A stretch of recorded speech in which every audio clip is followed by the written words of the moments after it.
Having a primary care doctor has more benefits than just for your health and well-being.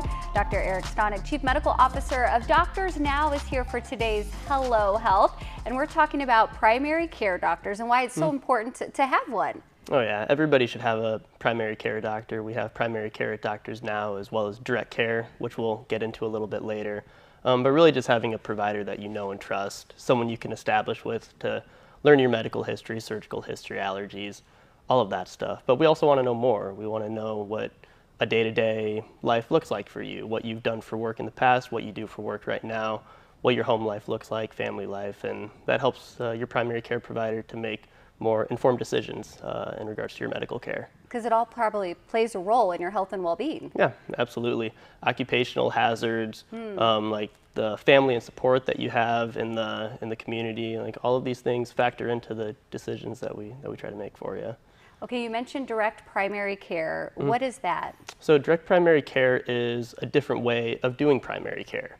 If you think about health insurance and what the word insurance means, it's usually something that consumers can opt into in the event of unpredictable, infrequent, and often catastrophic events. If you apply that framework to car insurance or homeowners insurance or life insurance, that's what it's for. But in health insurance, it works differently. You have to have insurance in order to go in for your annual physical, to go in for your 3-month follow-up or your 6-month follow-up for blood work.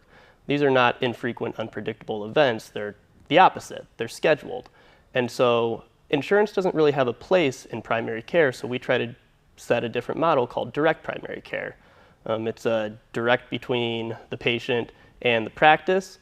We cut out all the middlemen, all the insurance, all of that stuff, and that way you have ongoing access to your doctor, and you don't necessarily have to have health insurance to have primary care. So is this a replacement for health insurance, or do you need both? Not quite. It gets a little bit complicated, but it's not health insurance. It's having primary care and not needing health insurance to have primary care. Now, most people would opt to have health insurance with direct primary care, and with that, you can have a wraparound plan that's high deductible, lower premium in the event of catastrophic, infrequent, or unpredictable events like a car crash or something that might end you in the emergency room or something like that. That's what the health insurance is for, but you don't necessarily need to be paying a high monthly premium just to be able to see your doctor for your annual physical every year. And is this something, or how can primary care, direct primary care, how can employers use this to help their employees? Well, with the rising cost of premiums, it's just rising costs every year for employers. Employer groups spend probably over $1 trillion every year for health insurance benefits for their employees.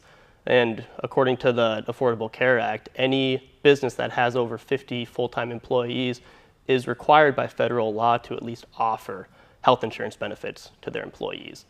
Now, with costs being so high, a lot of that goes onto the business, but it also goes onto the employee as well. So the business may pay about 70% of what your monthly premium is. The employees are stuck with the remaining 30%, for example. But even that remaining 30% is so high for employees that they just opt out of the health insurance entirely. So what we can do with direct primary care is we can offer direct rates for primary care for employers at a very transparent, low, affordable rate. And then we can offer a wraparound health insurance plan that's lower premium, high deductible, so that a lot of their employees can have better access to care and be able to afford health insurance through their employer.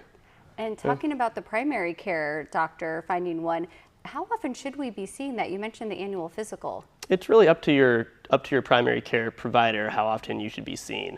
It all starts with just getting established, and letting us get to know you. So long as you keep your health in good shape, sometimes only once a year is all you need, and then you can come into our walk-in care if something does pop up.